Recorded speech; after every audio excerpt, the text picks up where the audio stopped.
Hello family, welcome back to my new blog. কেমন আছেন আপনারা সকলে? আশা করি অনেক অনেক ভালো আছেন। তো আজকে রবিবারের সকাল, আর এই যে সকাল সকাল চলে আসলাম আজকে রুটি বানাতে। রবিবার দিন আজকে স্পেশাল কিছু তো হয়েছে। তড়কা আমার শাশুড়ি মাই রান্না করেছে, ডিম দিয়ে করেছে, দারুণ হয়েছিল খেতে। তো রুটিটা হয়ে গেছে, সেই জন্য আমি এখন খাবার বেড়ে দিচ্ছি। তড়কা রুটি, সকালের টিফিন।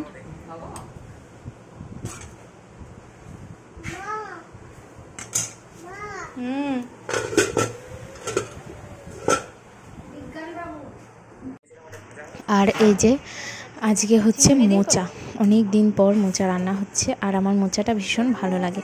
রাত্রেই বেছে রাখা হয়েছিল, মা এখন শুধু কেটে নিচ্ছে। আবার ডিম করবো, আবার বেলে মাছ করবো।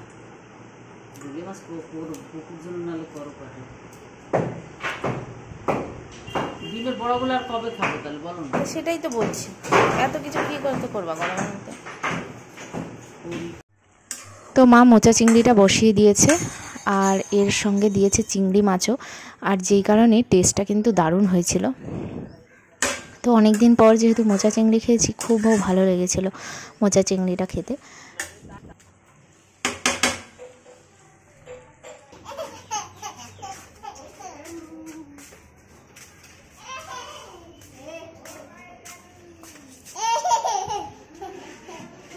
কি করেছিস? লঙ্কাগুলো সব ফেলে রে ছেলে।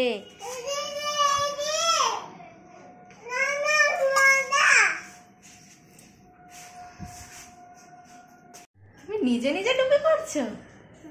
কোথায় যাবে? বাজার। ও তাই তো আমার সোনাটা। ডিম্মা? ডিম্মা কোথায়? অফিস। চলো আমরা বাজারে যাই। আবার টুপিটা পরে না। এই তো গুড বয়।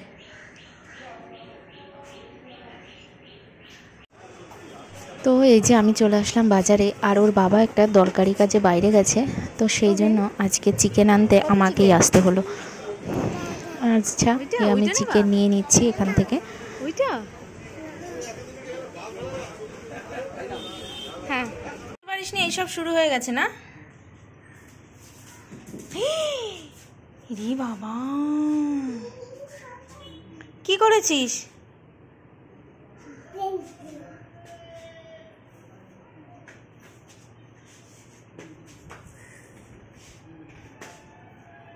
গুছিয়ে রেখে দাও।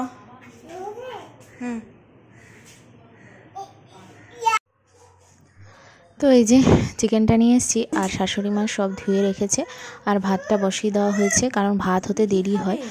আর এই যে আমি সব আলু, পেঁয়াজ, রসুন সব কিছু কেটে নিয়েছি, আর ছেলের জন্য আগে আমি চিকেনটা করে নেব, পরে আমাদের চিকেনটা রান্না হবে। তো এই যে ছেলের জন্য চিকেন বসিয়ে দিয়েছি, আর আমি ছেলের জন্য চিকেন করার সময় কিন্তু এক ফোঁটাও তেল দিই না, হয় একটু বাটার দিই, নয় একটু ঘি দিই। এরপর ছেলে চিকেনটা বসিয়ে দিয়েছি, প্রেসারের সিটি হতে হতে আমি ততক্ষণে জামা কাপড়গুলো কেচে নিলাম। ছেলের জামা কাপড় কিছু ছিল, আর ওর বাবার কিছু প্যান্ট ছিল, হাফ প্যান্ট, আমি বললাম কেচেই নিই, কারণ এই কটা জামা কাপড় আর ওয়াশিং মেশিনে কী দেবো। তো সেই জন্য হাতে কিছু কেচে নিলাম। আর একটু মেঘলা মেঘলাও করেছিল সকাল থেকে, কিন্তু এখন দেখলাম আবার বেশ রোদ উঠেছে, তাই ভাবছি ব্যালকনিতেই সব দিয়ে দিই, আর ছাদে আর কিছু দিতে হবে না তাহলে।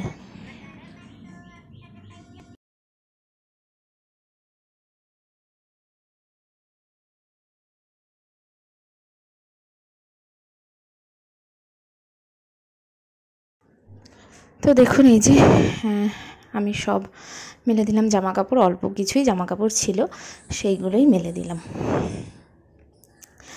তো এখন স্নান করব, স্নান করে চলে আসলাম ঠাকুর ঘরে।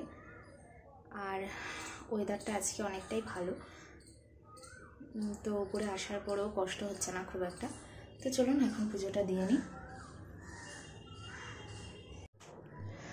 তো আমি স্নানের আগেই ঠাকুর ঘর মোছা, ঠাকুরের বাসন সব পরিষ্কার করেই যাই, আর স্নান করে এসে শুধু পুজোটা দিই। আর আমি এখন প্রসাদ বেড়ে নিচ্ছি, মিষ্টি দিয়ে দিচ্ছি ঠাকুরকে। তো এই যে ঠাকুর ঘরে এসে পুজোটা দিয়ে নিলাম, আর এখন পুজোটা দিয়ে নিই।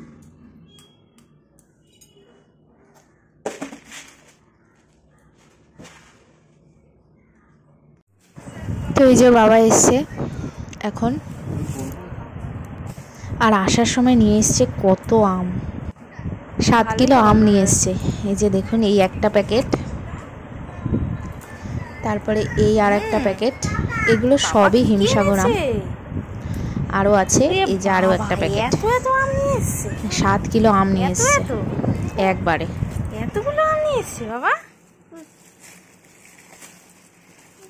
ফেলে যে পড়ে যাবে। এগুলো কি হিমসাগর? সব হিমসাগর।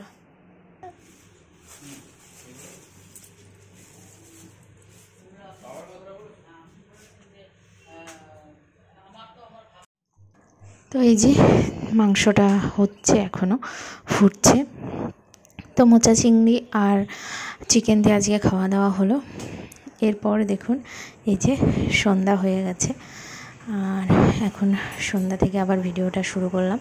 আর এই যে মা ধুনো দিয়ে দিচ্ছে আজকে।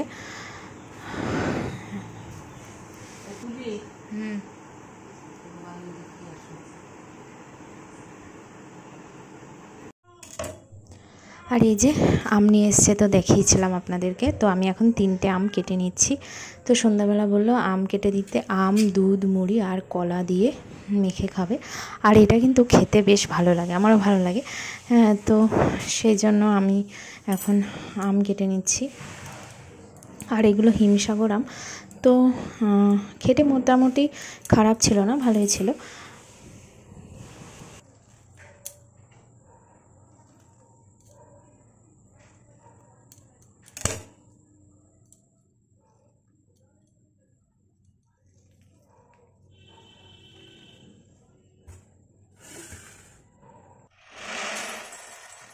আর এই যে আমি মুড়ি আর তার সঙ্গে একটু খইও দিয়েছি, খই নিয়ে নিলাম। আর এই যে দুধ দিয়ে দিচ্ছি, চিনি কিন্তু এক ফোঁটাও দিইনি। আমের মিষ্টি আর কলা এই দিয়েই বানিয়ে দিয়েছিলাম সন্ধ্যাবেলা। ভালো হেলদি টিফিন হয়ে গেল। আর আম থাকলে তো এখন সন্ধ্যাবেলা দুপুরবেলা সব সময় আম আর আম খাওয়াই হয়, এটা আমাদের।